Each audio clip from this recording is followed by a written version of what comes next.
Hello, everyone. Good morning and good evening. Um, so, welcome to the panel called Undisciplined. I thought of calling this panel Undisciplined because of the ways in which I've personally been doing BTS research in a way that seems interdisciplinary in the most chaotic way. Before all that, though, and before our conversation, I want to begin by introducing myself. My name is Andrew, and I'm a PhD candidate studying the music of BTS through their videos, from official music videos to selected stage performances and other audiovisual texts that focus on how they perform their musical selves. I approach popular music studies from a screen studies perspective, sort of like music studies without musicology. I've been an army since 2017, ever since when I was with my family on a trip to Seoul, walking through the streets, and we kept hearing this song, and we found out, thanks to Google, that the song was called Spring Day, and that's when I got really, really curious about this group.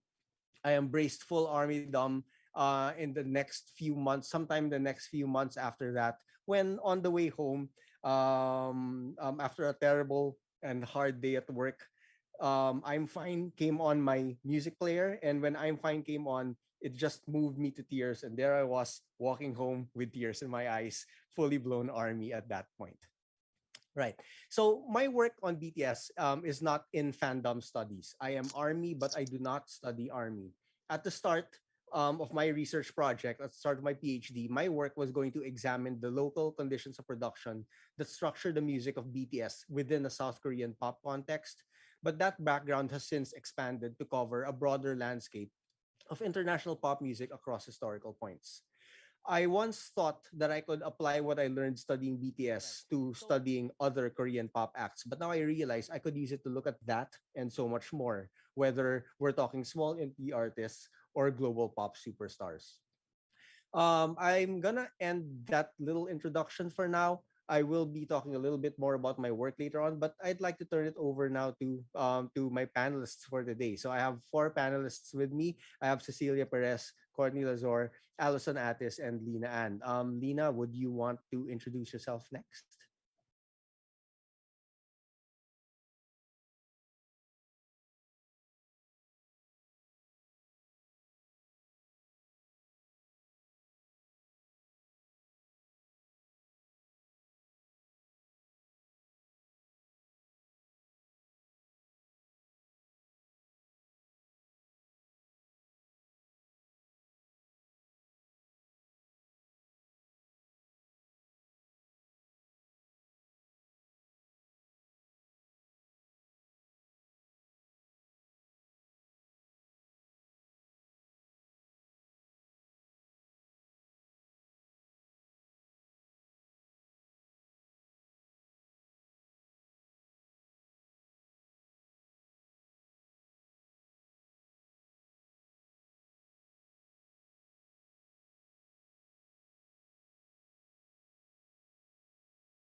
I know some of these panels here, but um, I'm very new to Allison, so I wonder if Allison would like to go next.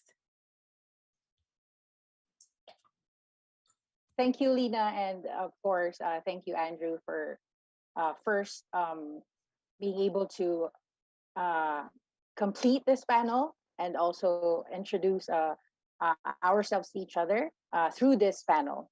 So I'm Allison. I'm from the Philippines. I'm currently an MA graduate student in the University of the Philippines, Diliman.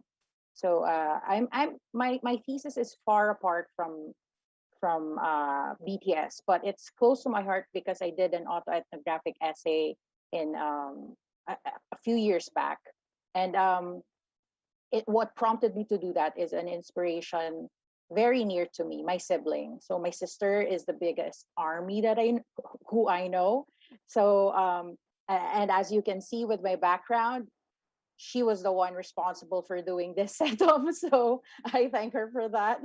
So so that prompted me to actually go into trying to explore BTS in a more academic way, in a more academic setting, because that's how I know how to address things that I have in my head, questions that I have in my head, to start off with a place that I'm comfortable with, which is media and cultural studies, and how I understand that in translating to everyday life, because everything is so mediatized right now, and the way BTS is proliferating is also through a lot of media platforms, and that can be accessed by a lot of fans. So that prompted me to ask a lot of questions and jot down notes, and eventually it turned out to be an autoethnographic essay, which is still a work in progress. So I think I shared it with my co-panelists, with everybody, that I started as a non-fan because it was everything was new to me before. So, and then when I started talking to my sister seriously, that's where everything changed. That's why my paper is still a work in progress, because now I'm a fan and that changes things. So, um, uh, I'm very interested to hear a lot from my co-panelists and how every discussion will happen. So, I think that's me now. So, based on my monitor, Courtney is on my right. So based on some sharing circles that I know, going to your right can be a good way to go. So Courtney. Yeah, thank you. Yeah, so my name is Courtney. I'm from the US. I live on the East Coast, and I became an Army back in 2015. So I Need You was my first comeback, and that whole series, the whole Hyena series, is just super important to me. You can't see on top of this shelf, but there's like a giant Hyena poster that stays there. It's going to stay there forever. So yeah, I am an independent researcher, I guess, because I'm not currently involved in any university affiliations. I'm not a student, I don't teach. So I previously finished up a master's degree and just kind of stopped there and decided to be independent for a while. So I right now am part of the Bangtan Scholars team with Cecilia, who will introduce herself soon. And I also run my own website called the BTS Effect, where I put my writing and other materials that I thought would be useful to other fans. And yeah, I feel like I have a wide range of research interests because I'm independent and I'm not really stuck to one track anymore. So right now I don't have any specific project happening. It's very much just a lot of ideas. So I actually have a Discord server that's just me, and I just put all my ideas there and save them for later. So I don't have anything in the works at the moment, but I know something I would love to work on soon is sort of a little bit related to what Lena was talking about with healing, except I'd like to focus on fan fiction as like a therapeutic act for writers or readers of fan fiction, specifically within BTS fandom. I think that would be really interesting, especially because I'm from an English background, so writing is something that I am very familiar with. But yeah, I think that's it for me. And Cecilia? Thanks, Courtney. Hello, everyone. Good morning or evening to you. I'm Cecilia, and I'm a US-based Army. I got to know BTS in late 2015 also. At the time, my roommate was into K-dramas, and naturally being addicted to them soon enough, I discovered OSTs, which led me to YouTube, and my first video I came across from the boys was Dope. So I did listen to other K-pop acts, but soon enough, I just only became interested in BTS. One of my favorite songs is Save Me, because that's my era. My areas of interest in terms of research are branding, business management, and how fandom studies can provide insight into various industries. I'm also an independent researcher, so I'm no longer at university, but I did my MBA thesis on BTS and Army back in 2017. And one of my most recent works that I did by myself is discovering how BTS has created their powerful brand, which is from the help from Army. And in my free time, of course, I'm part of the Bangtan Scholars team.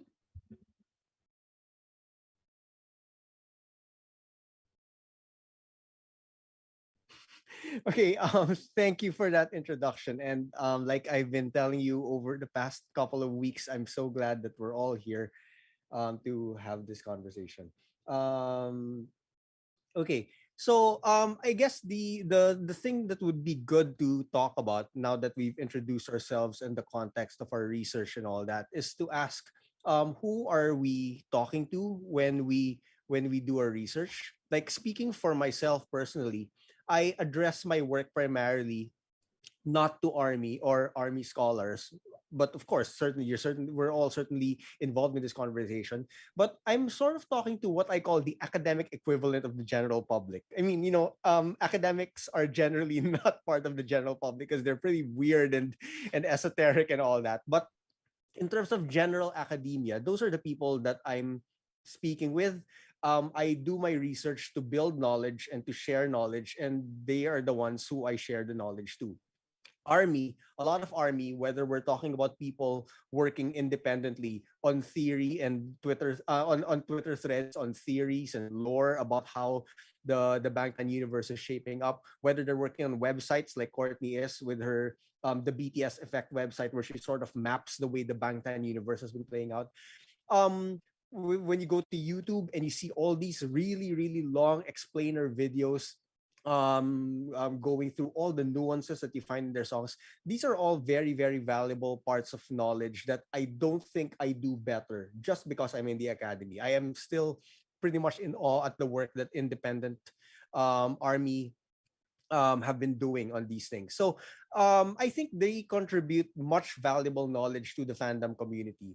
I believe, however, that for myself, the work that I can do can best function by raising the interest of other scholars working in the fields that I am involved in. So looking at people in screen studies who do not necessarily know BTS, people in popular music studies who may not be specifically looking at what is going on. I'm hoping to talk to screen dance scholars, people working on intermediality, people studying narratology. Again, even if these people have never heard of BTS at all, I try to make my knowledge building about BTS interesting enough to get them involved. Is it about turning these scholars into army? Not necessarily, although that would be most welcome. I certainly do not have any problems with that sort of thing. But I guess my goal and my reason for addressing these people is that I want to show how the knowledge work about BTS that I produce, that we all produce in our own ways, can be and should be of interest even to people who are not army. So my grand vision is that army scholarship, the work that we do, is scholarship for everyone, not just army. Any thoughts on this?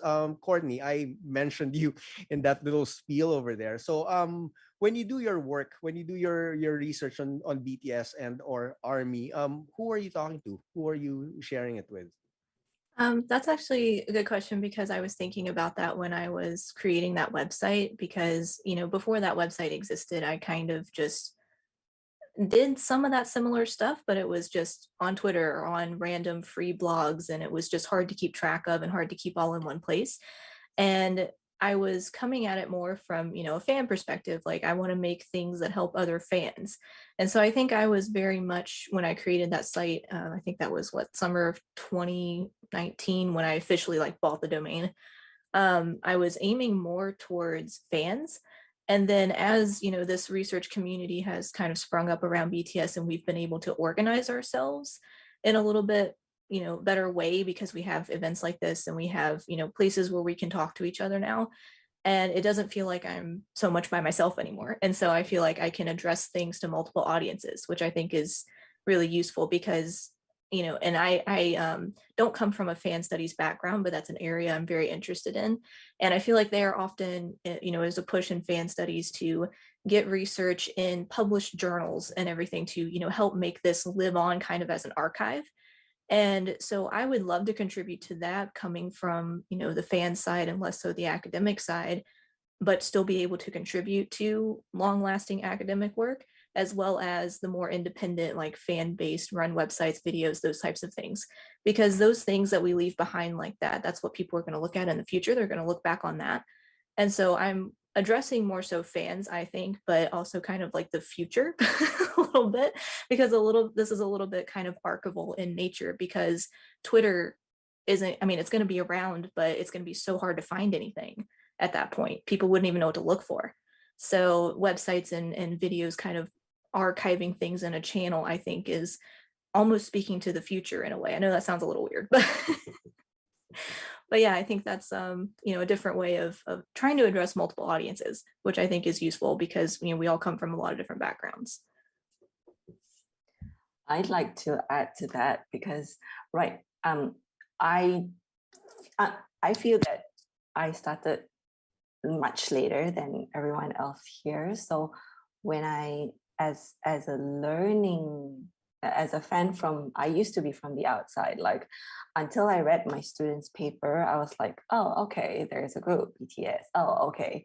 But after that, and right now, I am still learning about them as a group, who they are. So all these archives, all these websites, blogs, these are documented, and it's so important and it's very useful to me, because that's how I learn, and that's what we want to do. We would like people to learn about them, want to know more, rather than just, oh, they're just this group. So that's why I think us doing research or just putting out information, like well-sourced information, is very important for everyone. So for me, I am addressing the popular music circle, because music itself is so huge, so large. And I feel that it's important to document this because this is still ongoing. And if nobody does it, especially if I am in that field, then who would? That's how I always think, you see. So I'm addressing the academic circle within the popular music studies, not so much to prove, I'm not out there to prove anything, but I feel that as somebody in the circle, and I see value in documenting these works, I see worth in putting these out to, whether you're a fan or you're not a fan. I'm not trying, it's not my intention to make you a fan, but see things from our side, see things of how we see it. And I feel that that's important. So I've gone only to one popular music studies conference, and they were interested. They were intrigued, even, like how BTS's music is able to present itself in such a way, because in the music studies, they're just pop, or, most of them still say that it's K-pop. But for those of us who are in it, we know that it's not just K-pop, it's something more than that. So I think presenting these from different points of view, presenting these to different people outside, it's more like an add-on value to what I would like to do, and to gain different insights, different perspectives, different points of view. And I think that is important. So to answer the direct question, I am addressing the popular music studies circle, but on a larger scale, I want everyone, whether you're a fan or whether you're not a fan, to see how valuable this body of information is, and it's still evolving. So that's my take on the question on who we're addressing in our research.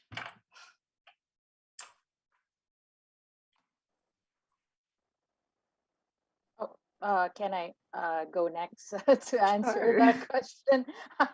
So actually, since I've shared a while ago about my sister, of course, the first audience that I have for my own paper is my sister, and then it evolved to having friends become audiences to that paper, to that study, and that eventually led me to a realization that I cannot just be limited to an academic audience, but I also have to really involve the fans themselves. And eventually, because I have friends who are not fans who eventually became interested, I realized that it also has a potential to involve non-fans, because even though they don't understand the situation, they don't understand the context, they have this similar experiences that they can relate to, but in other forms or maybe in other fandoms. So that's why I guess if I say that I want this paper to be heard in the academic scene, I cannot do away with, like everybody who talked a while ago, it cannot be avoided that there are there are a lot of populists that will eventually hear you and will eventually benefit from what you will share. So I think from that point of view, I would like to talk first with the academic in the academic setting, because that's where I'm comfortable with right now, and that's where I start writing, and then eventually I would want everyone to benefit from what I have to share, because I think what I have to share can be related to a lot of things. And once you start off with that interconnection, that can benefit a lot of people and a lot of audiences. So I think that's the kind of uh, community that I want to establish through that communication. Yeah, I feel the same emotion. For me personally, whatever I create or whatever project that I do, in relation to Army and BTS, I hope that together we can create BTS legacy, like collaboratively. Regardless, like if you're a researcher or just a fan or individual, I do believe it's so essential to expand knowledge and promote the work of Army to expand BTS's impact. And that is like through research, and we use that as a transformation tool, and hopefully that can make an even more significant impact, just like Courtney was saying, in the future in our respective fields and society as a whole. I think it's so useful nowadays. For me, like when I started out, I did my MBA thesis in 2017, and at the time this was before BTS became huge in America. So when I was doing my thesis, I didn't have in mind of like presenting it to Army. Twitter was still, we were still doing translations from K translators. There wasn't anything in English. We struggled a lot. There wasn't all of these like fan bases that we see now, like in research and each field. It was very much like not there. If they were, that it was like one in every often somebody would be a researcher.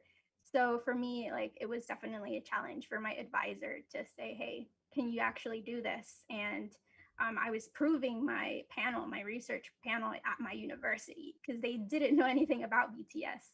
It was this new foreign concept to them in a sense, especially because they're a popular culture or a phenomenon. So now when I look at that trajectory that I've had in terms of like, I'm doing this BTS research, and now looking at my job, I'm in consulting. So now my aspect isn't really my research to not only showcase Army and make that impact, but as well like, hey, this can be applicable in the business world in a branding perspective. So that's what I hope to do. And we have so many creative armies, and they go beyond the usual framework, and we see great ideas all the time. And I feel like, we say no, it's not, that's not possible, but then I'm encouraged once again by what Army's creating. So I do believe that at all levels, like we'll be able to make something incredible.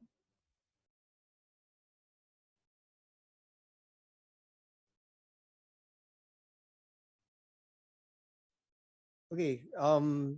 That's a pretty broad range of people that we're addressing. Actually, I mean, if you look at those of us like Lena and Allison who are speaking to a general academic public, there's a certain sense in which our fields overlap a little bit, but we're also doing something different in distinct sub-disciplines. And in many ways, some of the scholars that I will be talking to are going to be different from the scholars that Lena is talking to and that Allison is talking to.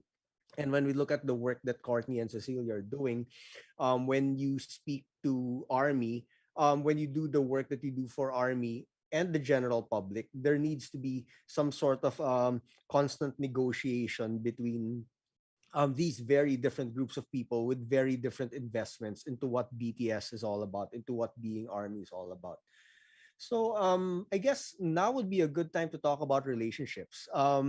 As I'm sure many of you are aware, those of you who are tuning in, who are registered for Connext 2021, which previously went under a different name, there has been a lot going on over the past month. In fact, over the past year, there have been several incidents that have emerged, um, that have sort of placed the spotlight on the relationship that scholars and researchers, whether army scholars and researchers like ourselves or other scholars and researchers interested in BTS, because they are becoming interested in BTS, there have been incidents that popped up that sort of foregrounded and placed in the spotlight the relationship between the work that researchers do and who they are with army in particular. Maybe we can start talking about that. Um, in terms of recognizing that there's a huge and very diverse and very powerful and very broad-based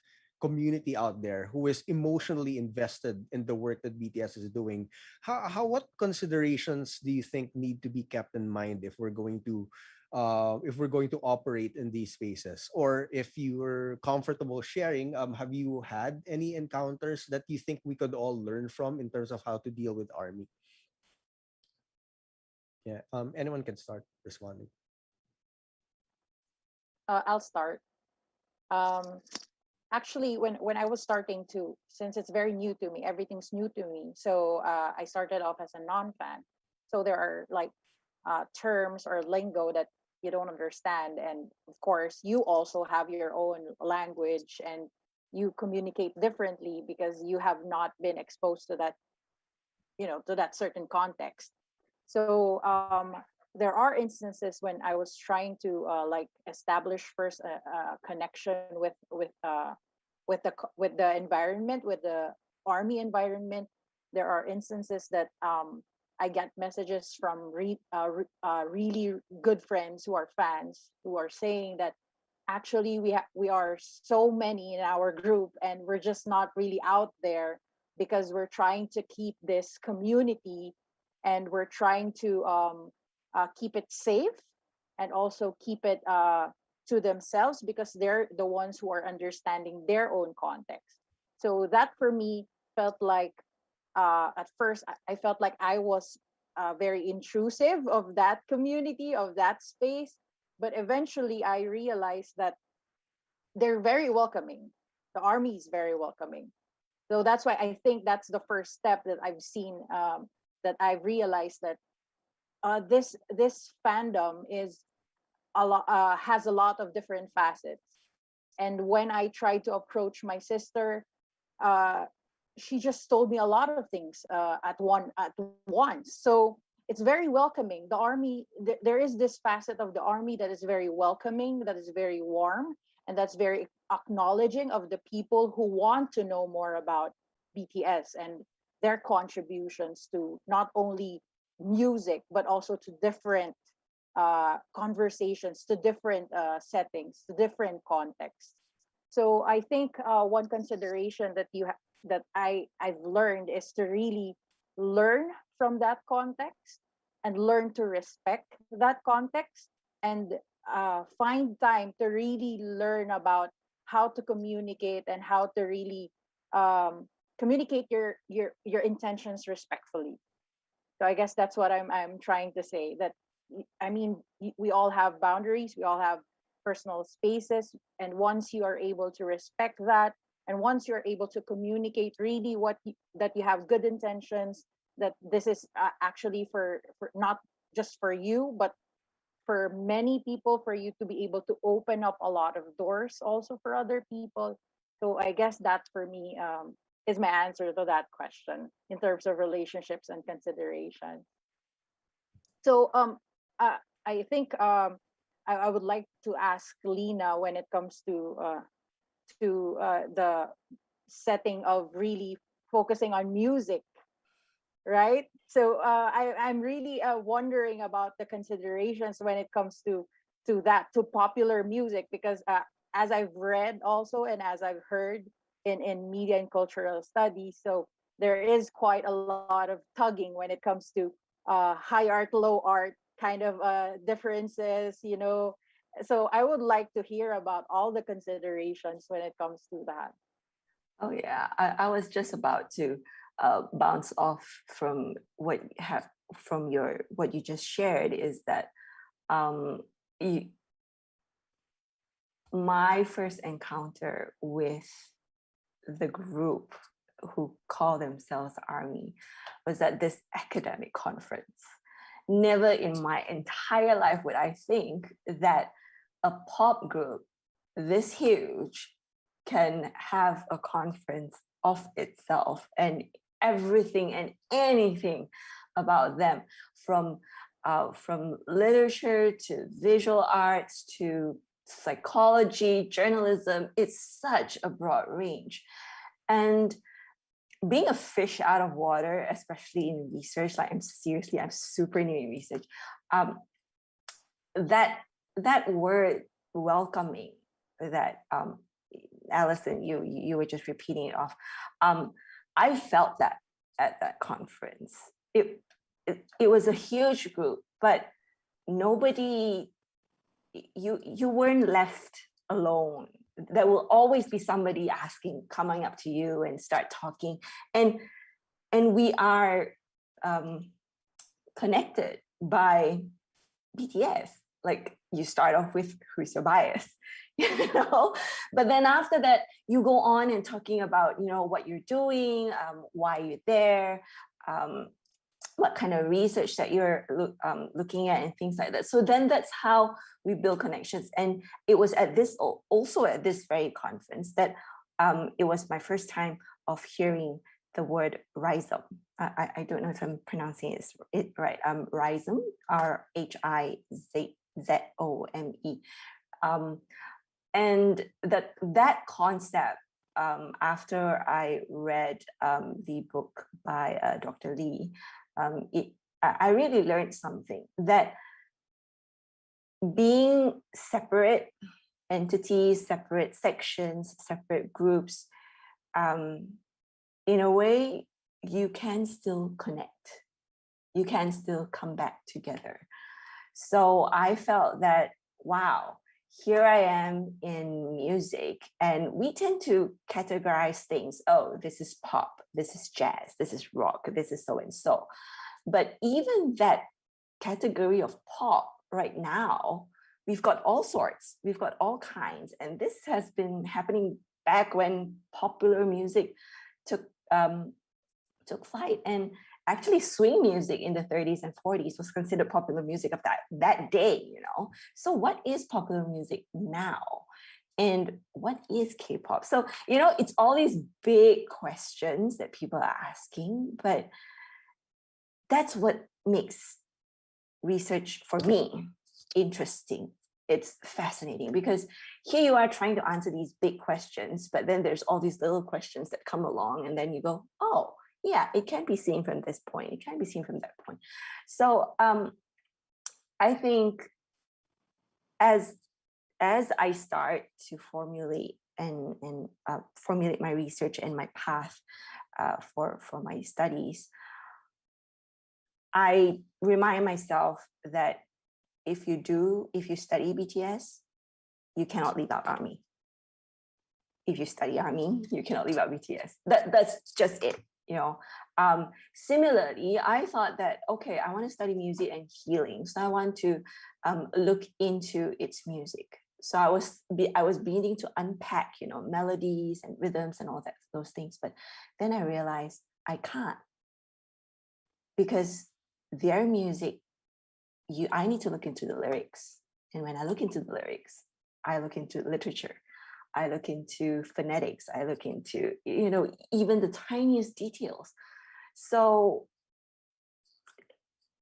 personally, I think you can't separate. You can separate it, but it will eventually, gel together. It will still connect to one another. So I think that's how I would see it. And even in music as well, music, you can unpack into the different music elements, but ultimately, when it comes to songs, you need to look at the lyrics. When it comes to composition, you need to look at arrangement. So and when I'm going to look into healing, it's going to talk about psychology, emotions, and all these kind of things. So and ultimately that is the beauty of research. Everything is interconnected. As to BTS, it's an interdisciplinary study. You can't leave out one discipline. It cannot be singled out one to another. So that would be my take to, what was the question again?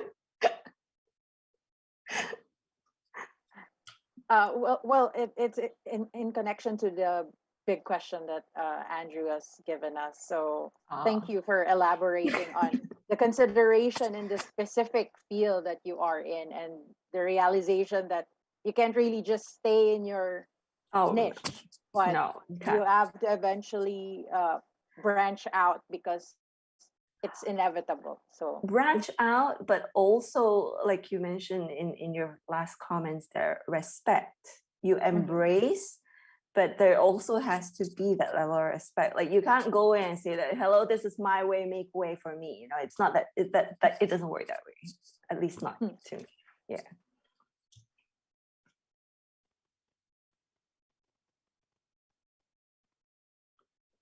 To piggyback a little bit off of what Lena was saying with feeling like fish out of water, that stuck out to me, because I think it's a little bit funny, because you think, you know, someone like me coming straight from fandom and then kind of venturing very slowly into this world, I wouldn't feel like a fish out of water, but I often do. And so I think we all kind of experience that, but from different angles, if that makes sense. Like we all kind of experience that where, you know, we either had a relationship with BTS and ARMY beforehand or we didn't. And no matter which way it was, we're still kind of, when we're kind of bridging two worlds, it's like, okay, well, how do I negotiate this, you know, with fandom, but also with myself, because where was I before and where am I now? And so that's something that, you know, that's come up for me a lot. And I think, again, because like I said, I was interested in fan studies, and so I'm no expert there, but the readings that I've done there so far, a lot of times talk about negotiating the, you know, fan identity versus the scholar identity. For these are people who are, you know, academics, teach at universities, which doesn't apply to me specifically, but is still somewhat applicable. There's this idea, I want to say it was Paul Booth, who's really like popular in fan studies fields. It might not be him, so don't quote me on that, but he was talking about kind of identity formation as either, you know, we hear the term ACAFan, but there's also he was proposing, or whoever wrote this article was proposing, scholar fan as well as fan scholar. So whichever one comes first is your primary affiliation. So if you're a professor teaching university and you're kind of coming at this from a research angle, and maybe you become a fan as well, then you're more primarily a scholar fan and you have to negotiate that identity. Whereas someone like me would be more fan scholar because I came into it from fandom and then applied more academic things to that just for no reason other than I just wanted to. You know, there's no reason for me to, I don't have to, I'm not under academia to publish or anything like that. I don't have that pressure. So it was more just, you know, I felt like doing it. So it's kind of like a negotiation of that identity with yourself, your, you know, relationship between yourself and fandom, if there is one, as well as just relationship in general to the fandom. Because, you know, for me, with, you know, my identity as a fan stays the same, but if I want to do research, I have to become more and more aware and more, you know, sensitive to how other people view this and how other people respond to this. And it makes me think of ethnographers and how ethnographers often come to, well, you know, in the old days of foreign culture and say, I want to study you, but you have to be respectful of the people that are there, work with the people that are there. You can't just barge in and you know what I mean? Like you can't, like, it wouldn't have worked. People wouldn't respond to you and you wouldn't be able to do your study. And so nowadays digital ethnography is common, and auto ethnography as well. And so that's something that I think we can all take knowledge from it, whether we are formally in academia or doing this on our own. It helps to kind of treat it like you would if you were an ethnographer, even if that's not your field, because that's all about learning about the community and respect for the community, care for the community, things like that, because you don't want to ever be exploitative, even unintentionally. And so I think, you know, that ties into like the whole research ethics field, which wasn't an area for me until I switched jobs a year ago, and now I do communications for an ethics institute, and so it's like always on my mind. So I think that's like an important thing that we have to kind of negotiate all the time. As if we're going to do this, we have to negotiate that. It's an ongoing conversation. You can't just one and done and never think about it again. So Yeah, I do feel that. That's what Courtney was saying about a lot of researchers, army researchers around me, even myself. We kind of like battle this tug of war in our inner self, being like, am I surpassing boundaries? Am I not as a researcher, as a fan? And that all comes with that identity theory. And Courtney talked about it in a different aspect. But when we talk about social identity theory, this term was created by Taffler and Turner. And they define this social identity theory as when a group of people who recognize themselves as part of that same social category while sharing as a group an emotional involvement, and they agree in different opinions. And in other words, this means that the individual within the fandom, they're conscious of the rewards and threats made during that process of their shaping as their identity as a fan. So at this point, you either bloom into that aspect of my fan. I'm a researcher. How did I come? How do I socialize with those, either digitally, online, and offline? And a lot of that, what you picked up, that builds you in a sense of you knowing where you're coming from, your intentions.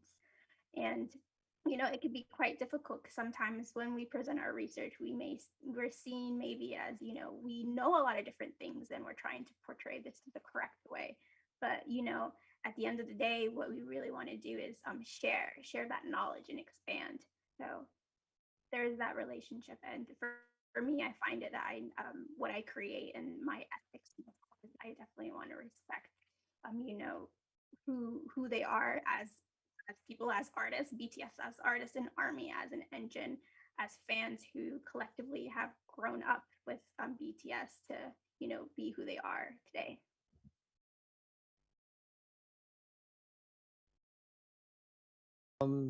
Thank you. Great responses. And it's really tricky when we deal with human beings, and we are dealing with human beings, and that's something very important to keep in mind. I guess there's an ethical demand to be humane in our research practices, in our research processes. I mean, even for someone like me, the way I envision my dissertation is that I'm just working with text. I'm not talking with anyone from Hype. I'm not talking to fans. I'm just gonna be rewatching these music videos and taking notes and all that. It seems like sometimes I'm not talking to people, but this isn't actually the case. I mean, every work that we do, everything that we do, there's a human context in terms of the audience and in terms of how we relate to that audience. And even for someone like me, I'm, like I said earlier, I'm talking to scholars in other fields. I'm talking to scholars, sorry, I'm talking to scholars in my fields, in my overlapping fields. I'm not necessarily talking to Army. I don't think I have anything super new to contribute that Army scholars and researchers and hardcore fans, parang are not going to pick up and develop on their own. That said, however, because I'm studying BTS, I'm studying something that's very important to us. I'm studying something that we feel very, very protective towards, and I think that sense needs to be foregrounded, needs to be at the forefront of what we're doing. We have a question from the live YouTube link. Hi everyone watching on YouTube. How can research on BTS and Army be more accessible to people who aren't academics?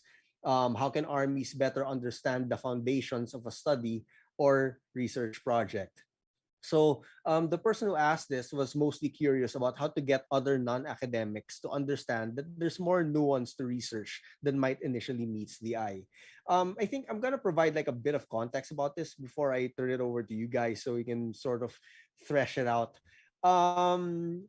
First, I think these are two separate but very much related questions. In order to make research on BTS Army be accessible to people who aren't academics, academics and scholars, especially those of us with affiliations to to university settings, we need to make sure that we're not too caught up in the jargon of our fields. We need to make sure that we can communicate our research using ordinary language. I'm an army dad, married to an army wife, raising two army kids, and my eldest is 13. He's a 13-year-old boy. I try to make him read some of the stuff that I write about. And I think if a 13-year-old boy can pick up on it, I think that's a pretty good indicator. I'm not saying that we should dumb down the writing. No, but we should, I think, be more generous in our writing. I think jargon can be very exclusivist, and again, that's not part of the ethical thrust that a lot of you have been voicing out. A lot of you have been talking about, and I think it's not part of the ethical trust that many people who are doing research on army are actually concerned with. I mean, mistakes have been made over the past few months. Let me speak bluntly about that. Mistakes have been made, and conflicts have arisen, and the fandom has been hurt, and researchers have been hurt about this. But I think we can sort of learn from that by becoming more sensitive and becoming more open and inclusive in the work that we do, starting from the language that we're doing. In terms of the other question about how armies can better understand the foundations of a study or research project, and I guess how non-scholar armies can sort of understand all the tricky twists and turns that academia often deals out. Number one, I think there's a certain kind of transparency. The R3 journal has on its page a few answers to frequently asked questions, and one of the frequently asked questions that they respond to is, what's peer review? These articles are peer reviewed, and what does peer review entail? And I think that kind of transparency about very arcane and mysterious processes, I think we can sort of have that sort of thing. And I guess the last thing that I want to say about this for now, before I turn it over to any of you, is that most of us share our work on social media, and most of us express our fandom identities on social media as well. Social media, Twitter in particular is what I'm thinking about, has a character limit. And because of that character limit, when we talk about our research, we usually have time to share the title of our research, very brief words on what it's about, and maybe just, like a single statement for the conclusion. There's really not enough in a single tweet to talk about the nuances that are actually there, captured and documented in the paper or in the journal article that we've written. So we need to find ways also of communicating through the medium of Twitter. So not just communicating by keeping in mind who our audience is, but also keeping in mind the medium that we use in which we share our knowledge. So if you're using Twitter, for example, you got to be able to tweet the link to the article and to be inviting in your tweet to let them know that there's more to this in the article than I can say in 280 characters. So by all means, please read it. You can I'm not sure I'm confident enough to do this, but maybe I should be. If we're going to be responsible for the work that we do, if we're going to share research, it might also be good for you to do a thread that sort of summarizes the points for those people who can't read the article because of academic paywalls, or who can't read the article because of time. They don't have the time to go read the PDF online right at that moment. You can sort of have a Twitter thread that goes through your main points step by step in ways that show a certain kind of nuance that's happening. I think these conversations and these considerations are important to make, because there's been a lot of talk, and there's been a lot of incidences of harm to the fandom community, a harm to army as a result of what researchers have been doing. We may not be doing this on purpose, but I think the harm is real, and needs to be considered. Any thoughts on these very complicated issues? Yeah, I actually go ahead. I did mention earlier in my introduction that I'm part of the Bangtan Scholars team.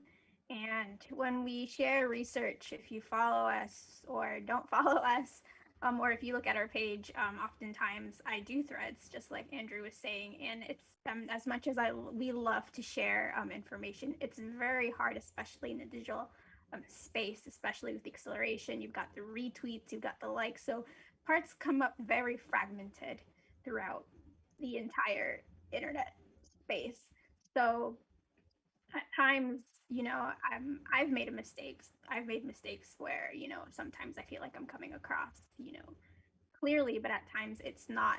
So one of the things that would be very useful is that, looking at where they're coming from. Like, are they at a university? Are they not? Is it approved by someone, an authoritative research committee, looking at reading and what entails in terms of their consent form, and if they're able to share their abstract, reading it. And if you don't know about it, be more welcome to, expand your knowledge and take into consideration where they're coming from. You know, as much as I would love to know everything, of course, there's going to be things that I don't agree with personally, but but my effort on my part is to respect, whatever they would produce, would be in good faith in whatever that they would do. So, there's often that, like what we said, that identity tug, that tug of war of like researcher fan, am I going to be misinterpreted? Is it going to be misinformation? But at the end of the day, just approaching them saying, hey, would you spend some time explaining to me what do you mean by this, where you're coming from, what are your intentions? I think any academic would be open and sharing, because that's what we're all about, is about sharing and expanding knowledge. So if anybody else has anything else to say, please do. Yeah, just because I mean, Cecilia does most of the tweets, but I hopefully I can help out there more in the future. I feel bad because she's always tweeting and I'm in the background like, oh no, how can I help? But it is really difficult to kind of distill that stuff into tweets because it's Twitter and everything gets kind of disconnected like you're mentioning. And so it's hard to do that. But, I think a lot of this falls into the idea of public scholarship. And I think, that's not so much for what can non-academic fans do. It's more what can academic or researcher type people in the fandom do to better help people understand who aren't in these circles. So what that basically means is if you want to publish in a journal, you totally should, and you should share that. But what you can do to help other people understand, make it more accessible, it's not it's not dumbing it down, it's just making it more accessible, especially when we all speak so many different languages. Just writing in very clear, direct language, but in a blog post, for example, on Medium, or a very detailed Twitter thread if you can get it all to stay together. But the idea of that public scholarship of, yes, publish your stuff in academic texts and academic books or academic journals, but then you can make public scholarship blog posts off of that because it's free and open to everyone. You don't have to have a university login. It's written more clearly. It takes out like the methods section and stuff that can get really convoluted and just explains that more succinctly. And I found that the people who do that helped me a lot before I got more into this. And like now I understand more than I did when I first started this journey, but I still appreciate when people do that because I don't have to read a 20-page academic article. If I don't have time, I can just read a short blog post and go back to the research later and look at it more in depth. But many fans, if you're not involved in the academic side, you're not really going to want to dig through all the journal articles. You just feel like you're in college again. So, or so you're being forced to read like a lot of stuff that's just all this extra material that you don't necessarily need, but is necessary for the academic publication. And so I think, the academic side making public scholarship part of their focus, part of their goal, when it's like, okay, I'm going to do this research, but then I'm going to give it back to the community in a way that is more accessible. And that's really important, and especially if you use if you're not talking about just BTS, but you're maybe researching Army. I've seen posts on Reddit before, on the subreddit, where people say, a lot of times people come in here and do surveys and then they never come back to us and give us the results. And I will admit I am also guilty, but that's because I'm waiting on publication for something, but I intend to go back and give it back to them because that's important. People want to see the results of what they participated in oftentimes. And so I think that's important. But then, from the fan side, I think just asking questions. I know it can be kind of scary, but if someone's tweeting out their work like that and you're not quite sure what something means, you can totally just respond to their tweet and ask them to clarify, and I'm sure they'd be happy to clarify. But that's maybe not the best solution, but it is a solution of help you clarify something that maybe doesn't make sense or they didn't write in an accessible way, because a lot of academic literature is not accessible. Also too, if you don't have access to something based on university login, that's something you can also reach out to other like Army researchers. If you know any, reach out and maybe they can get it for you. Because even though I'm not connected to a university, I do have access because of my day job. And so I could get you an article if you needed it in most cases. So even something like that, if you have someone you can reach out to and say, hey, could you help me get this article? Or, and maybe Cecilia, this is something we can talk about later, helping make some little guides or something we can put on the Bangtan Scholars site that explains different types of methods, like what is mixed methods, because I didn't have a clue what that was a few years ago. It's like, I don't know what that means. So just explaining things like that are so simple to researchers, but if you haven't come across it, you wouldn't know what that meant. So that's something we can think about later. Yeah, I actually can echo what Cecilia and Courtney have shared. And it's something that you should think about. Like for me, I think about it like, since I'm a teacher, so I think about it like treating a student. No, so how can you how do you talk to a student who has yet to be to explore this kind of field? Like, so maybe we can have that for every researcher. We can have that kind of mindset. We can have that kind of perspective that maybe somebody have heard about BTS and Army, but we can't treat them like they've heard everything. So we're always having that kind of openness, that kind of, again, that kind of warm and welcoming presence, and not be like all these an academic stalwart who is on the pedestal and unreachable. Because I mean, the first thing that you have to think about in research is not just conceptualize, but also for you to be able to disseminate your information, right? So you're not limiting it to just your paper, to just the paper being printed. It has to be out there. It has to be accessible. So I really am echoing all the contentions, all the concerns that were shared by Cecilia and Courtney, and it's something that is being dealt with in the academic setting for a long while now. And I think it's, but it's also not to discount all the progress that has been made in terms of info dissemination or research dissemination in the academic setting, because I, for one, really try to like laymanize everything in terms of how I write, because I want it to be more accessible to a lot of people, but it's not dumbing it down. It's just getting it out there in a language that can be grasped by a lot of people.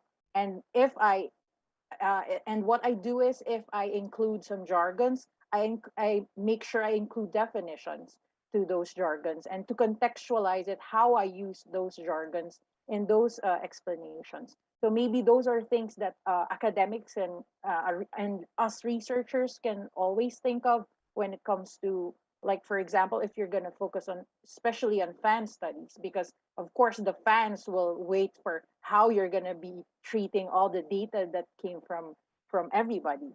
So I guess that's the thing that is running in my head when it comes to conversations of academics and non-academics, because in the first place there has there shouldn't be any dichotomy in the first place, right? I think I would want to believe that there shouldn't be, you are a non-academic and you are an academic, because everybody should be lifelong learners, and that doesn't stop in school, because every day you're still learning. So that's my mindset when it comes to sharing knowledge. It's not going to be me as an academic and you as a non-academic. It's always going to be us learners in this conversation, in this situation. So that, for me, I think, is how I would address that concern. I'll jump in on that, because for me, I also teach. I also have students, and I think there's this new generation of academics, and then there's the traditional ones. So if traditional ones, there'll always be like, oh, I'm I'm a professor, I'm a supervisor. So, this is, you got to follow this way. But when I when students write papers, then I said, have you checked out this blog, or did you read this tweet from this professor? That's possible because that's social media. Is that legit? Well, then I tell them, well, it's still a reading material, you know. So I think there's this from where I see there's a gap between encouraging research to, and I take it that students at whichever level they are, whether they're undergraduates, whatever, I would still think them as non-academic. So because they're starting to learn about research. So, and that's where I come in. I bridge that gap. Learning the jargon and all these kind of ways to write, ways to research, ways to look for resources. And in order to bridge that gap even closer is how we present it, how it's being written, because who do we want it to be read by? General public or scholars, you see. So there's different facets of research, I think, that that it's being crossed over. It needs to be like us, more welcoming in that sense. You're welcoming non-researchers, you're welcoming non-armies reading about the work, but at the same time, you still have that standard. You're not dumbing it down. You know, there still has to be a certain level of the way you write, the quality that it is, but you get the message across. And if that message is heard and understood by everyone, then I believe that we've done our duties as what we want people to know about our research, you see. So so I think that there's not just a gap in literature, but there's also a gap in communicating and bridging these different levels of research, whether from non-academic and academic, non-army and army. Okay. Wow. Really unpacking a lot here, and there's so much to go through. We have another question from the YouTube live. Let me read it aloud first and sort of frame it. A lot has been said recently about harm to the community caused by researchers. In a diverse community such as Army, how can we navigate conceptions of harm that may be contradictory among members of this community? Um, it's a difficult question, and I'm going to make the question even more difficult. I'm going to rephrase that bit about different conceptions of harm and say different experiences of harm. I think whether or not the harm can be objectively actively proven to be there, whether we can say that it's not intentional, we do have to realize that the emotions that a lot of army have felt about the work the researchers have been doing, a lot of those emotions are very real, and I think we need to come to terms with that. All of us here in this panel, I can speak for everyone in this panel, that we're all operating from a space of kindness and generosity. We love BTS, we love army, and all that, but sometimes people like us, we do tend to make mistakes, and those mistakes, I think, have real emotional consequences. I think this question, in talking about the diversity um of army, and I think back to what Dina said earlier about the diversity of army scholars, the ones that she met when we did the London conference. This might be a little radical, but this might be a little radical, especially because we like to see ourselves, army anyway, sorry, army like to see themselves, like to see ourselves as a unified group. But perhaps we're so diverse that we can sort of have little spaces, and we can sort of have little islands. For example, some islands may have a lot of engagement with each other, while other islands might not. What do I mean by this? I'm thinking about the fact that sometimes I see tweets that say, leave us alone. Leave us alone. We are not lab rats. We are not guinea pigs. Leave BTS alone. We just want to listen to their music in peace without researchers coming in. And I think it's difficult for those of us who are invested in doing research to hear those words. But I think perhaps there could be a way to sort of compromise that I guess we have to communicate how, number one, we can't really avoid people talking about BTS. As BTS and Army become bigger and more popular, people are going to be interested. People who are outside the fandom will be interested in what they're doing. We can't stop them. So in many ways, the work that we do as Army, sensitive to Army needs, sensitive to Army concerns, because those are our needs and concerns as well. I think um, we should participate in this kind of research space. I think there are a lot of Army out there who may not want to hear or read about what we have to say, but I think there's also a lot of Army who do. Um, just to speak just to speak personally, in terms of how I've organized us into this panel, and again, speaking bluntly, some people who signed up for to deliver something for Con Next 2021 have backed out for very significant reasons. I sort of considered whether that was a possibility for us, but number one, I didn't want to let down anyone who already signed up for the event, because people, the audience for this event, they're not backing out. So I think, um in terms of putting ourselves on the spotlight to talk about these things, I think we do need to have these kinds of conversations. I'm not saying that those who backed out have no are not part of the conversation. I mean, backing out is a very, very important part of the conversation, and I think that needs to be addressed. But I think we can open up little spaces to have these conversations, and we can have multiple conversations about this. For those who don't agree with us pushing through with the event, I'd love to hear from you. I'd love to talk about that. But for now, though, so what do you guys think about this? I mean, in terms of the diversity of the Army community, the diversity of experiences of harm, and the diversity of all of these things. I mean, how should we deal with this?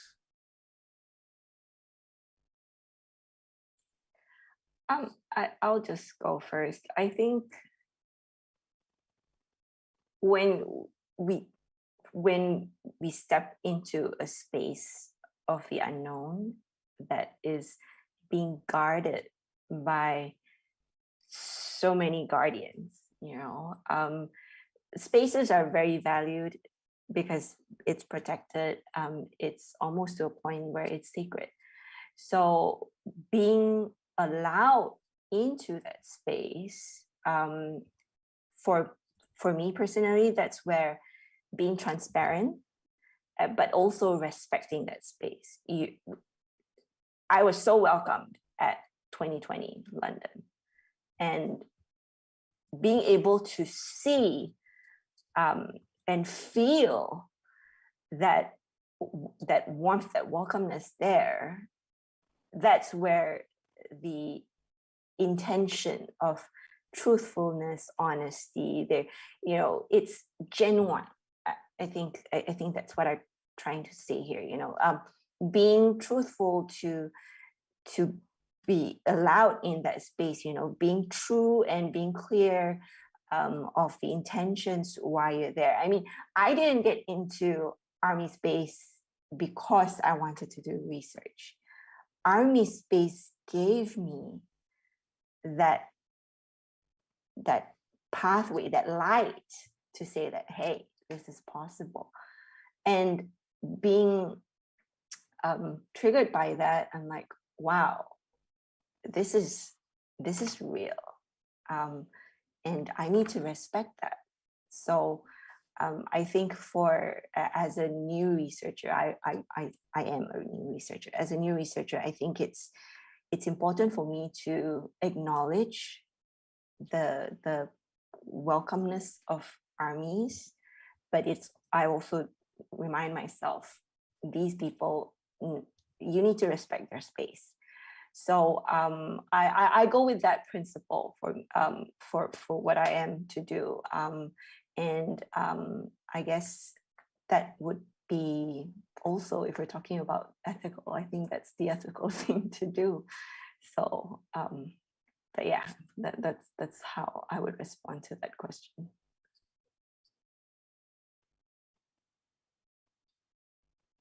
Um, Anyone want to follow up with that?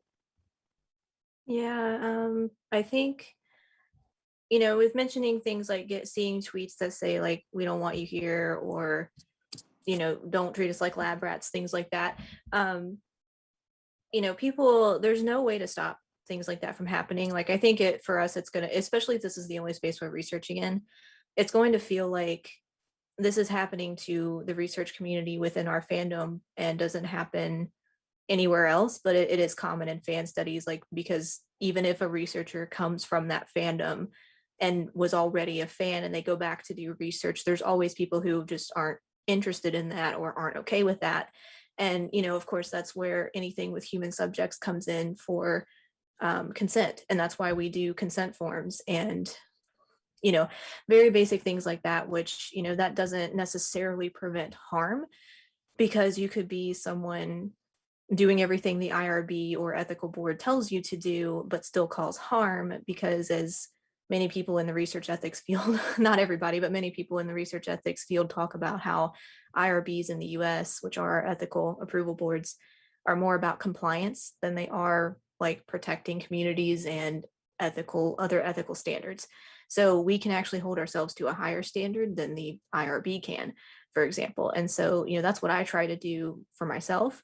And I think we all have that responsibility if we're going to be researching in a space with humans. You know, even it doesn't matter that we're not doing clinical research, for example, we're still involving human subjects in much of this research. And of course, we do, you know, research on like text work of BTS, like Andrew does.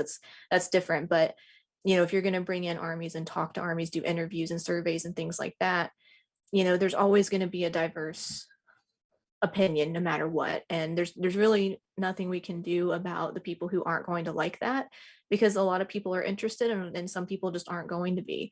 And but that's why, you know, they can choose to just not follow the accounts on Twitter or even block the accounts on Twitter if they don't want people researching anything they say or do, which by the way, if you're not aware, Twitter API, which is accessible to like researchers at academic institutions, if they request access, they can scrape anything from Twitter, any tweet that they want. And that's like not what army researchers are doing. That's like big data science researchers, or, you know, your tweets, if they're public, they're out there.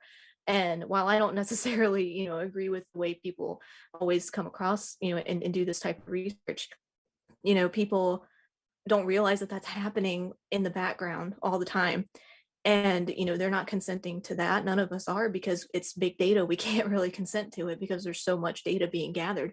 But when we're doing smaller studies on specific areas like fandom, we can, you know, be really good with our consent processes and make sure we explain everything very well, so that if people don't feel comfortable or they decide they don't agree with the research project, they can opt out. Even if they've consented for a survey, they can pull out of that survey at any time until they submit it. If it's anonymous, they can't really pull out at that point. But, you know, that's important to remember as a researcher, that, you know, there's always going to be people who want nothing to do with research. There are people in like gaming studies as well who don't want researchers in their space. And those people are just, you know, they're not going to consent to research. And so they're not likely to end up being a research subject for you, which is good because I guess everybody kind of gets what they want that way. But at the same time, like nobody can say who's allowed to be in this space at the end of the day. Like I know some people don't like to hear that, but at the end of the day, because we can't control who involves themselves in fandom, and if you involve yourself in research and fandom, as long as you're doing it well, you know, nobody can tell you not to do that as long as you're doing it well. So I know it's hard for us as researchers, we don't want people to lash out at us, and you know, nobody wants that. It's the same thing, you know, you see it happen just to random fans all the time who say something on Twitter and then, you know, solo stands go after them or something, you know, and it happens to people who aren't researchers too. And there's no way to really do anything about that because we are so big and so diverse. There's going to be a million different opinions, and all we can do is try our best and, you know, do everything that we can do in our power to mitigate, prevent any harm that would potentially be caused, any bad emotions that would potentially be caused. And I think for us, that's going to, you know, for projects like Bangtan Scholars, that's going to come into us trying to offer, you know, not so much advice, but resources and information for Army researchers so that we can all do better.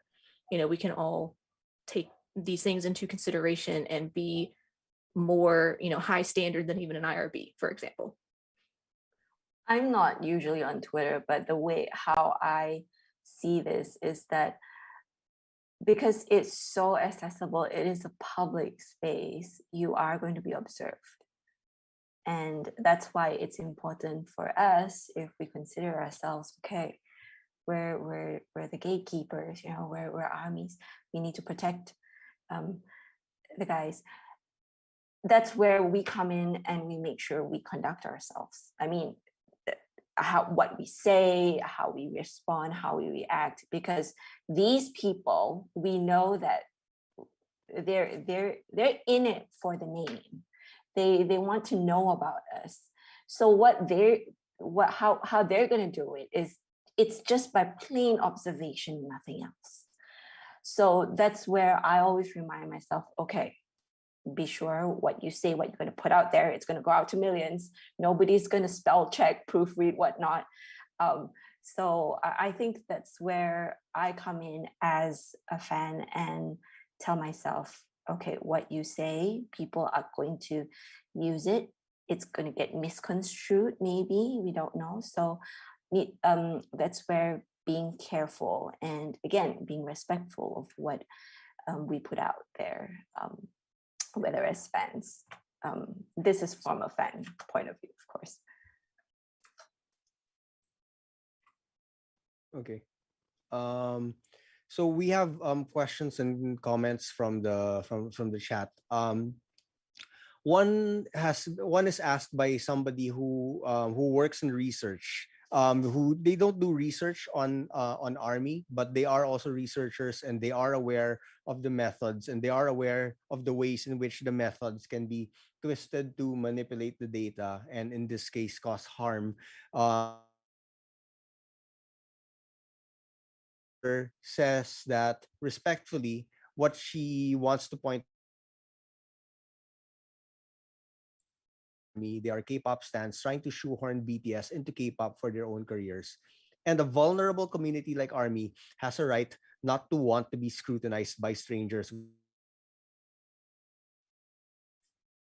Goes back to something that Courtney was spaces. I mean, the public space, which is Twitter, can be very confusing. I mean, the issues about army being harmed is not just something that academics and researchers do. It can happen when fans of other false news, etc. There's really um, with regard to what goes on in Twitter. In terms of researchers who are K-pop stans, I think this one is also a very tricky but very important consideration to keep in mind, because there, just as there is diversity in human community in general, um, there's also diversity within the fandom. And there are people who believe that BTS should be studied outside the K-pop context.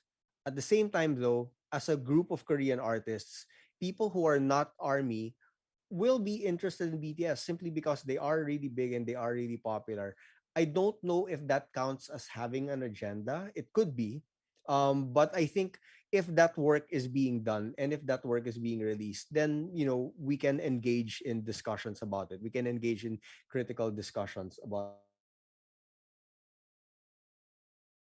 Uh, I guess when you look at it this way, it's true that a community like Army has a right to not to want to be scrutinized. I just think that the reality of being Army, the reality that we are the biggest fandom in the world, means that we might not have this luxury of not being scrutinized. As an Army and as a researcher studying BTS, I'm not going to stop what I'm doing because I don't want to leave it up to people who are not invested in this fandom. I mean, I am invested in the fandom. And just like many of you who felt harm caused by bad research practices and bad researchers, um, I want to be able to contribute a kind of knowledge building that's activity and whatnot. I'm not sure how satisfying my answer is. But because we can't control who does research on BTS, those of us who are willing to do research on BTS, I think we should continue doing the work that we do. One last thing. Try to imagine someone writing a book about fandom communities in the 21st century, online fandom communities in the late 21st century. If someone writes that book and army is not mentioned, it'll be a pretty bad book, I think. No, it'll be a book with a pretty huge gap in its knowledge. And I think even those army who do not want to be studied, they'll feel a little weird that in a book that's attempting to record and document global fandom movements in the 21st century, the biggest global fandom movement is not being discussed. So any thoughts on that question or anything that I've said? Because I don't have the correct answers on this. uh, I guess I just wanted to add to the thoughts and comments of everybody when it comes to harm to diversity, because I think we should always be able to acknowledge multiple realities and identities. I think what's causing harm within a fandom, or in this context in our fandom, is the fact that we limit ourselves into one identity and we forget our other identities. And I think we should not be boxed in just one identity, being an army, because you can be an army, but you can also be a scholar. You can be an army, but you can also be a mother. You can be an army and also be a friend. So we should not forget all those multiple identities that we have, all those multiple realities that we have. But of course, upon establishing your respect for other identities, you should also have your non-negotiables, right? So your non-negotiable can be, you have to ensure that you respect me for me to respect you. You have to ensure that you have to be sensitive to insincerity, because a lot of you can build on empathy, because when you're empathetic, you can understand if somebody is insincere with a study or not. So all those things that we should acknowledge, and all those things, of your identities, you have to acknowledge in order for you to establish a safe and respectful and meaningful community. So of course, I think I would like to reiterate that it's important that you see differences. It's important for me to acknowledge differences and to be able to respond to differences, because I'm inspired by the fact that in through differences you can understand similarities, and through differences you can understand different contexts and be able to start building relationships full of respect instead of full of hatred and full of judgments. So I think that translates to identifying that diversity and acknowledging that the diversity, and for us researchers to avoid any harm is to just establish that those realities, those facts. Yeah. Going off first, I'm going to answer Allison's question, then I'm going to go into Andrew's question because I actually have something to share very interesting. But in terms of our identity, ultimately generalizing a group to a minority is very, very harmful. So when we look at this from an army perspective or the army fandom, each one of us have our own identity, and that identity is based on emotions, beliefs, and it's individual, and that constructs the group. And although some of these issues that we have or may come across, or differences, they might not all have clear answers yet, but they are suggested to the multi-face of our fandom. So our fandom is progressive, and especially within the rise of the digital space, such forms of communication will continue to allow our community to increase in numbers as people become more interested in BTS. And while there's a lot of different complexities within the fandom in the digital space, we need to be very appreciative of the progressive of what we've have done over the past couple of years. And in terms of like, what if we got that offer in terms of books, of publishing, a book and not Army being mentioned or BTS, Bangtan Scholars was actually approached by a publisher about a book of fandoms to be released. I'm not sure when it's going to be. And when I presented this email and this request to the Bangtan Scholars team, we were split in half, essentially because of the nature of what has happened in the past year. Some of us have suffered a lot mentally. A lot of us have, honestly, have thought, we should leave the space because at the end of the day, if we leave, no one's going to remember us. We're just, that account that just tweeted out research, and, but at the same time, us, although we've gone through various instances, we promised Army that we were going to do things and initiate, resources about research ethics. So if I want to follow through honestly, then I'm going to continue on doing it. And this is the space that I've chosen to engage with. But most of all, coming from me, I'm a fan first. And if I want to, therefore, in terms of the book, then if I don't speak, if I don't respond, then somebody else is going to write it, and possibly someone who's not an Army, someone who doesn't know this space, someone who doesn't come from a pure intention. Obviously, we haven't responded back, but whatever that may be, it's a space where anything can happen. And if that book is published and something about BTS and Army is mentioned that it doesn't align with who we are, then then if we come back a year later and say, oh, we had the opportunity to take it, but we didn't say anything, then, we failed BTS, we failed Army. So in a sense, this is the space that we've all chosen to be in terms of the Bangtan Scholars team. And, we're just going to keep on going. And, respectfully, with all the mistakes that we may encounter and all the hardships, at the end of the day, we just want to share knowledge with everyone.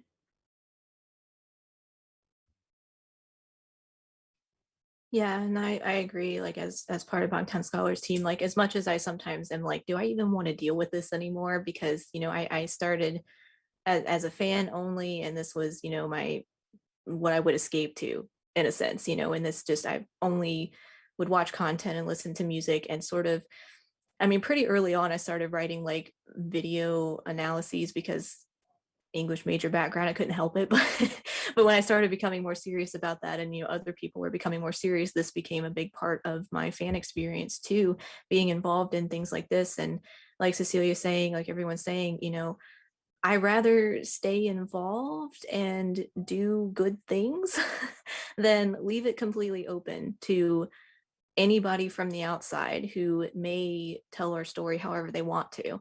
And I don't like that. I don't want that to be like the lasting legacy, that might live on. Whereas, if we all contribute, we have a chance of, we may not drown all of it out, but we'll drown a lot of it out, because I think there's more of us doing this and there's going to be, like a bunch of people from a bunch of fields studying either BTS or Army. And, like I said, there's nothing we can do about that. And honestly, I think it's good to have both, as long as they're doing it well and they're doing it respectfully, because they might bring a perspective that I, as someone not from academia, wouldn't think of, for example. So I think it's good to have people from different backgrounds, different fields, to participate, again, with the requirement that everyone is doing it the way they should be. So, and going back to this comment that we're addressing is, most of the criticism is towards K-pop stans doing research, and I see that, but I also see criticism sent sometimes unnecessarily towards Army researchers who are involved, and people know that they are involved in research, and so they just make the connection in their mind that, well, you're doing research too, so you must also be doing this in a way that is harmful, which is not necessarily true. You can, fans will make mistakes as researchers, people on the outside will make mistakes as researchers, whether they intend to or not. We're all susceptible to that. But the criticism that I, at least on my side of the internet, have seen has been sent towards both. And that's what is unfortunate, because for some people it will be one and the same. It doesn't matter if you are from outside of Army doing research or from inside Army doing research, they'll just see you as all the same. And hopefully, if we're all, us as not just the Bangtan Scholars team, but any, Army researcher will be able to, like I said, train ourselves to do well and help each other do well, so that way we can hopefully counteract some of that viewpoint. We're not going to be able to change everyone's mind, and that's okay, but we still have our obligation to do the best that we can, especially because we know not everybody will. And, but we can, because we're on the inside to some extent, maybe from the start, or we become part of the inside throughout the journey. So I think, we're going to care more about what the community thinks and what the community will respond to and not respond to, versus someone from the outside who may care or who may not care. And we're just not going to know until you see how they interact with people and see what kinds of work they publish and things like that. And, we can't prevent people from, scraping public tweets. Like I was mentioning, it's in Twitter's, I think it's terms of service or privacy policy or something, that academic research is allowable on the platform. And so when you sign up for a Twitter account, you are agreeing to that. So yes, we all as private individuals have the right not to want to be scrutinized, but we have to also be aware of what space we're in. You know what I mean? So like, if we are in a space that allows that type of research and our account is public, not private, we're agreeing to use that platform, agreeing to that terms of service. Nobody reads the terms of service, I know, but but it is in there. And I actually had to look that up because I wasn't sure. And, and I'm not saying people should take advantage of that and abuse it. I'm saying we should all be responsible, but other people might abuse it and we can't really stop them. All we can do is tell them not to do that and hope that they listen. But yeah, it's, yes, we all have the right as private citizens to not want to be scrutinized, and we might be, out in public somewhere and somebody could be doing public observation research and we would never know it. So it's just, you have to be aware of what space you're in, or if it does bother you enough, lock your accounts, because I've done that to some of mine before. If I don't feel like it's a good space at that moment, I will lock my account, because I'm like, I don't want to give access to, when there's, I don't know, journalists going around doing who knows what, like, sometimes I will just lock my account. And that's the other thing too, is like journalists and researchers have different codes of ethics, and we have to keep that in mind too as researchers, because we can help other people in our own research community, but also outside of it, who want to do well, which there will be people like that. There's always going to be people who don't care, and we can't really do anything about them except say, hey, maybe don't do that, and this is why. But then, they may or may not listen, who knows. So yeah, I think it's just, it's important that we keep that in mind as a research community, whether we're fans first or not. Is that I think if we're going to do this, we do have obligations to be like a good example, you know what I mean, just like for other people outside, but also for researchers inside who are new and may not know, and we can do our best to try to help them. So Okay. We have another question. It's a question that I think relates the first one that we were talking about in terms of how to make our work accessible. But it's also very much related to what we're talking about here. How can we researchers deal with miscommunication when we address our academic peers and the general public? According to communication theory, it's normal and common for mistakes and misunderstanding to happen. However, I often see that society is not so forgiving about that. How can we discuss that? How indeed? It's a large question, and I think what makes it complicated is that when we talk about miscommunication here, although we speak of miscommunication in the singular term, miscommunication happens in a plurality of ways, in a multiplicity of ways. When we talk to our academic peers, we misunderstand things in a different context that are not the same kind of misunderstandings that happen when we talk to the general public. And these are also not the kind of misunderstandings that happen when we talk to army.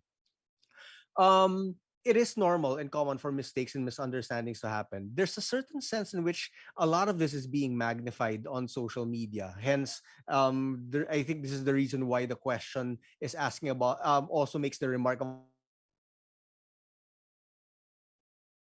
Just looking back on some of the tweets that I've read in the wake of the events of the past couple of weeks, there have been people saying that we've had enough. This has happened time and time again.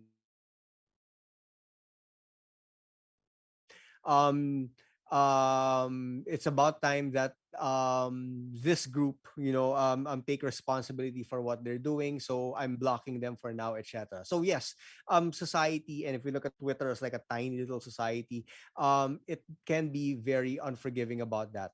I think it might be hard, but perhaps we can sort of open up. Open up in what sense? I'm not saying that people should just let themselves be steamrolled by poor researchers engaged in poor research practices, are doing it maliciously, or whether it's a mistake that causes real error, caused real harm, is not the same thing as saying that the researcher must not be forgiven for that. I think there needs to be continuous dialogue even after the research has been done, even after the research has been shared, so that we can look at this.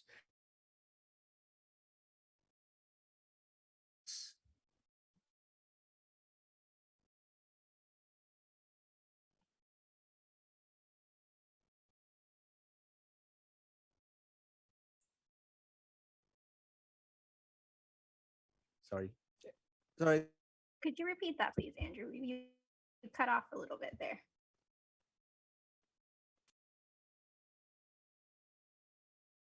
Okay. Yeah, so about forgiveness and what army is doing.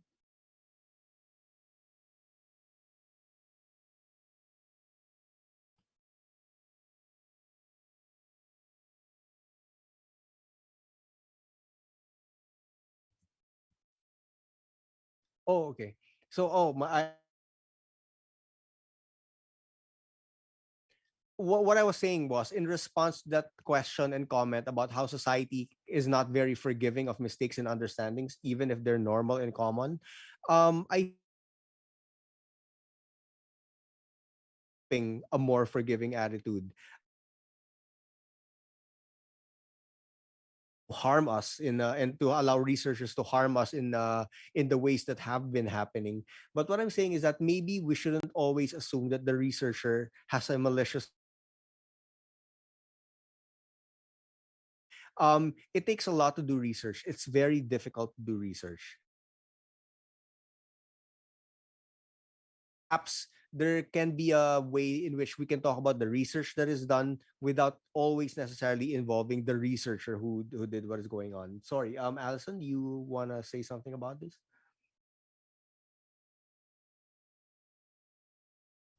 Yes. I just really have concerns.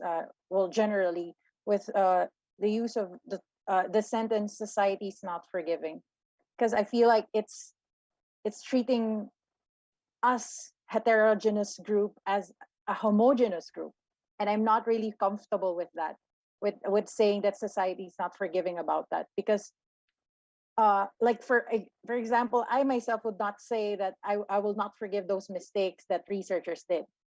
And I mean, what I mean is a lot of people would have the same perspective, and I think having that kind of perspective is actually doing more harm than good, because we have to understand that in order for us to have a more forgiving society, we have to think that we are a forgiving society.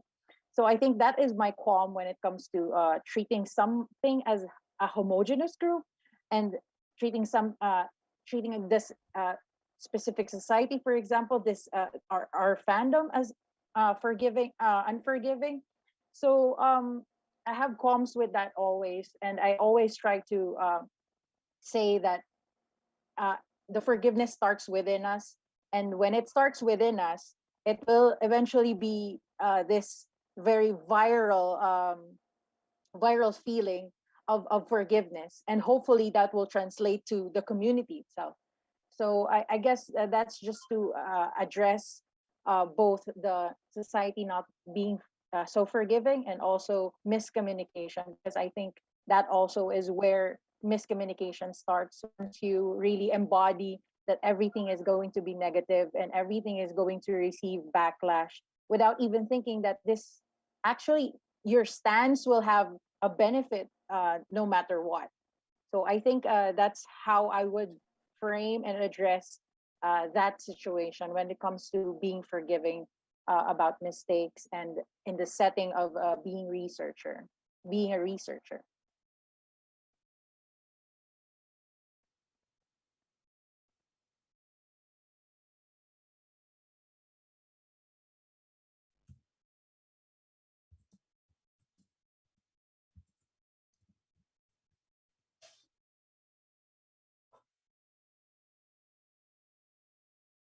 Okay.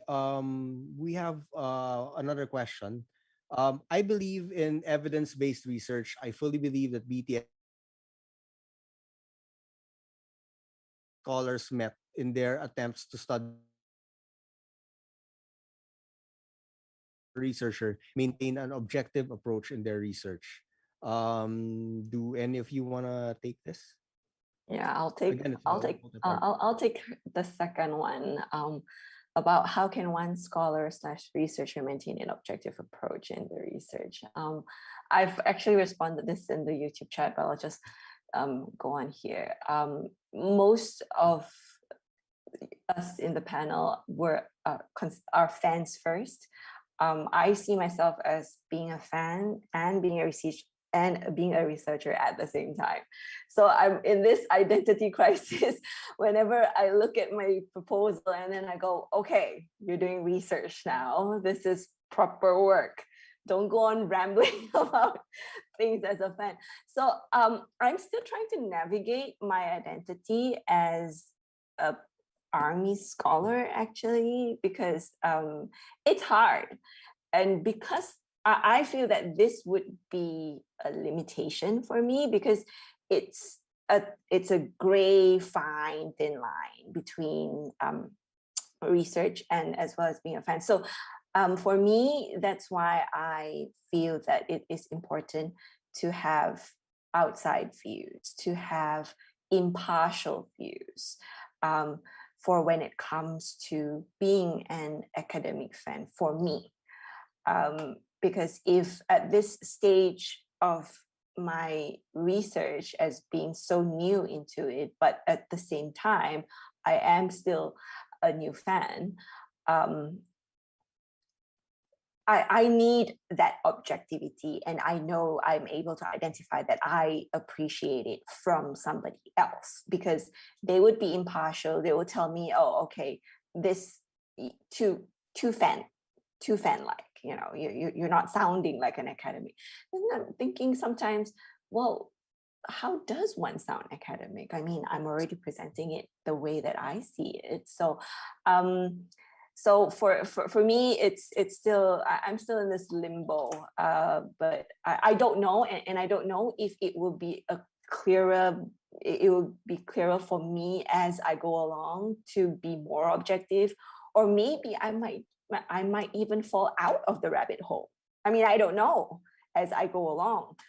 So to me, it's hard. How do I keep objective now? I get non-fans, I get my colleagues, I get some other senior lecturers, senior researchers to read my work first, and they are not BTS fans. So that's how I keep my work more objective in that sense. But if I want to be more personal, then I actually write somewhere else where I fangirl about stuff. So that's from a different take. So I find different platforms, different avenues to let things out in a way.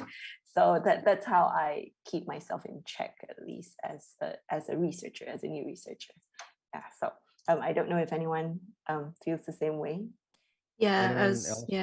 definitely gonna say that you're speaking of like identity crisis, just again makes me think of, drawing from fan studies, where it's always this, how do I negotiate between both of these things, and still like, for a long time, like fan studies is fairly new. It's like maybe 30 years at this point, something like that. And so it's not been around as long as a lot of other fields have. And so there's been a lot of growth in terms of how people think about that type of research. And of course, they were encountering some of the things that we encounter, where their colleagues don't take them seriously because of what they're researching. They're researching their favorite TV show, or they're researching, for us, favorite music group or something. And there's, sometimes a pushback from that, which in a way can be a limitation for some people. But yeah, I think it's, it helps to sort of draw on some of their experiences from fan studies, the idea of, maintaining the objective approach to research. At the end of the day, all researchers are supposed to endeavor to be as unbiased as possible, as objective as possible, but we're all human and we are all going to have some sort of bias no matter what, as much as we try to eliminate that. And that's not just us as fans, that's any researcher doing any kind of research. And, the point that what you're supposed to learn how to do is be as unbiased as possible. But I think, there's the idea of, is it effective scholarship? I forget the full name of it, but, like effective scholarship as in things that you have affect for, which for us would be BTS. That is also valuable as long as you can try to keep those two things in check, and for, at least for me, for like qualitative research, I focus more on qualitative than quantitative. But qualitative research, you do a lot of reflexive exercises to try and identify your own biases in your research and try to look at everything from multiple angles and other perspectives to try and eliminate some of that bias. And you'll never be perfect, but at least you can eliminate some of that.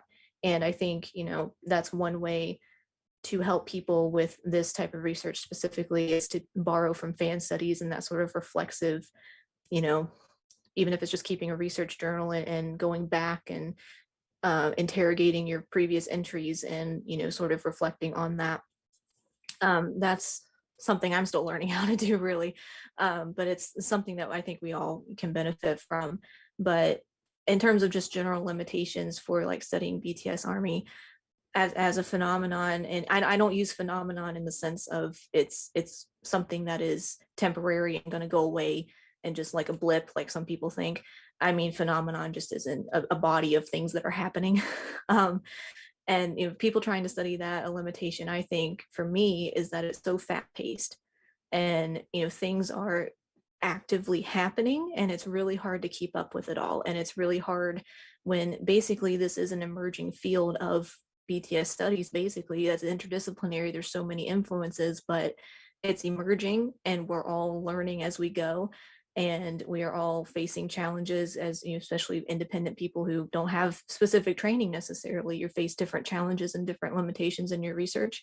And it's on us to learn how to do that better. But, I think because it's so fast moving and everything is just always happening, it's really hard to keep up. And it's really hard to be in conversation with the other researchers because everything is still so new. And my undergrad was history, so I'm like studying things that happened a long time ago, and there's nothing that is currently happening, and so this is like huge shock for me. But yeah, I think that's a huge limitation in my view. Yeah. Some of the other limitations that I came across while doing my MBA thesis on BTS was that my academic supervisor did not know what BTS was, did not know anything about the Korean culture. Everybody else that graded it on the board as well were unknown to BTS once again, or Hallyu, or anything that has to do with Korean culture. So my limitation was really like not only getting them to know, hey, this is a valuable like research question. There are academic papers, maybe not in English at the time, but mostly in Korean. How do I present that? Like, is it viable? Is this not viable? My limitation was really like, okay, I'm an Army fan. I haven't seen anybody else on my Twitter account do research or speak about research. So I think I may be alone in this, but the intention is to do the best that I can in my own industry. That's what I hope to do, is make an impact. So really going back into that honing, like how do I maintain my objective, is like, what are my intentions? Is this like what we said in the beginning? Is it for myself? Is this research paper for Army? Going back to that and revisiting, and as well, Lena said, second, get people around you, people that are not part of the fandom. Am I making sense of what I'm trying to say, either the argument or what proof I'm trying to point? And lastly, as well, constantly reach out to Army and say, hey, what are your thoughts along the process as you shape your research?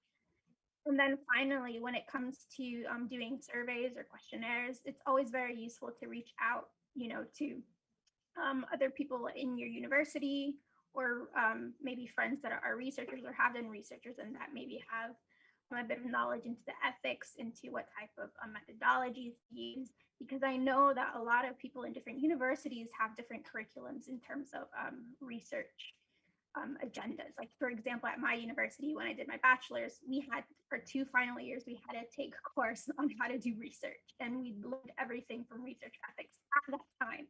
So research ethics is constantly evolving. So do keep in mind that these things change, like formats change, criteria change according to each country, according to each university. So therefore, you need to keep that in mind, get some input, get some insight, because we all don't know everything. And then finally, there's, believe it or not, there is this, hierarchy in academia in terms of publishing, because we're not taken seriously. There's a limitation that, what I'm studying, although I want it to be published and I want to share it with the world, might not get published at a publisher or at a big journal. So what does that mean? All my knowledge just basically gets stuck into a Google file and no one will ever see it. Although I feel like, that sense of attachment of like, oh, I did something that hopefully will improve, but that limitation of like, I'm not taken seriously. I'm either young, I'm either a minority. The topic is just irrelevant in today's sphere. So basically, those are some of the limitations. And especially if you're an independent researcher, you don't have access to a database. It becomes very difficult. How do I prove I don't have like a big university background backing me up and funding, or, guiding me? I'm asking out there. So yeah, those are some of the limitations that I've come across. Yeah, so I guess I would just like to jump off from all of the thoughts that were shared. Actually, what I would like to point out is that objective is also subjective in terms of standards, because all these standards can evolve depending on the current tides, right? Because like maybe BTS studies can stretch the discourse in standards and objectivity and introduce new standards, because these standards evolve. Back then, we don't have standards for internet research. Back then, we don't have standards for online ethnography. Back then, we don't have standards for digital studies. But now, because everything's evolving, the standards had to evolve too. So I think we have to have that kind of perspective in terms of objectivity and standards, that we have to also be able to maximize and stretch all the discourse within it, to be able for us to be able to acknowledge more realities, because there are multiple realities and multiple truths that we have to regard, and multiple contexts that we have to regard. So like, for example, in the context of media practice and cultures, the challenge lies in these areas and aspects continuously evolving and growing. So aside from regarding the uniqueness of any findings, we also have this reality that what you've noted may change overnight, and everything cannot be set in stone. Like what you've known now can change when you wake up. So everything has to be adjusted. Everything will be part of a historical account or a chronicling of some sort, but it will not be a standard of some sort for forever. So we have to acknowledge that that constant change within research too, and to be welcoming of all those ideas that can stretch the discourse, and maybe to be more empathetic. Maybe we can employ and think about like how feminist research works, because of in terms of treating subjectivity, because you can position yourself in contextualizing experiences. So when it comes to objectivity, there are questions already when it comes to the setting of feminist research or gender studies. So all these things we have to regard in terms of objectivity, and all these things we have to regard in terms of being empathetic and respectful, and staying meaningful in the presence of all these contexts, of all these realities that we have. So I guess that's what I would how I would address those concerns. Okay. Right. Okay. So I think our time is running to a close. There are more questions and comments from on the YouTube live. this conversation going on. And when I say learning experience that I've had with this panel of people here, but the kinds of conversations that will emerge from this matter to all of us. They're conversations that might not directly involve the five of us, but they're certainly conversations that need to happen. In along those lines, the Discord is active and we can keep talking and discussing over there. Really love to hear from you guys. I want to thank my panel members. This has been very insightful and very interesting for me. Thank you to Yasmin and the rest of the connects over the past couple of months and up to today, and that was great work. Thank you for the people who left comments and questions in the chat. Your comments and questions have been very difficult to consider, and I appreciate them for that. They're wonderful. And like I said, we can then move on and continue this. Thanks for coming, and bora hai.